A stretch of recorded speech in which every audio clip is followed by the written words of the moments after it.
અંકલેશ્વર જીઆરડીસીમાં બગીચાની જગ્યાએ શાક માર્કેટ બનાવવાના તંત્રના નિર્ણય સામે જનાક્રોશ. રહીશોએ સુંદરકાંડના પાઠ કરી નોંધાવ્યો વિરોધ. ઔદ્યોગિક નગરી અંકલેશ્વરના જીઆરડીસી વિસ્તારમાં વહીવટી તંત્ર દ્વારા લેવાયેલા એક વિવાદાસ્પદ નિર્ણયને પગલે સ્થાનિક રહીશોમાં ભારે અસંતોષની લાગણી જન્મે છે.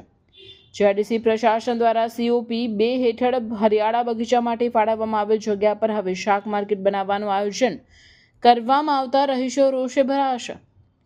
સ્થાનિકોનું કહેવું છે કે રહેણાંક વિસ્તારમાં બગીચો એ પર્યાવરણની જાળવણી અને લોકોના સ્વાસ્થ્ય માટે અનિવાર્ય છે, પરંતુ તેના સ્થાને શાક માર્કેટ બનવાથી ગંદકી અને ટ્રાફિકની સમસ્યા સર્જાશે.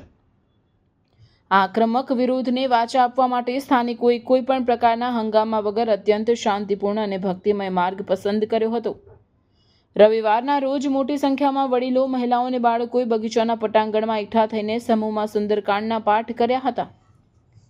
રહીશોએ આધ્યાત્મિક આયોજન દ્વારા તંત્રના સત્તાધીશોને સદબુદ્ધિ મળે અને લોકહિતમાં લેવાયેલા બગીચાના અસ્તિત્વને બચાવી શકાય તેવો સંદેશ પાઠવ્યો હતો. રહીશોએ સ્પષ્ટ ચીમકી ઉચ્ચારી છે કે જો તંત્ર દ્વારા આ નિર્ણય પરત ખેંચવામાં નહીં આવે તો આગામી સમયમાં ગાંધી ચિંધ્યા માર્ગે આંદોલન વધુ તેજ બનાવવામાં આવશે.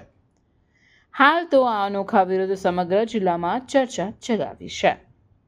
આજે અમને બહુ ખુશીનો આનંદ થાય છે કે COP2 માં સુંદરકાંડનું આયોજન કર્યું છે.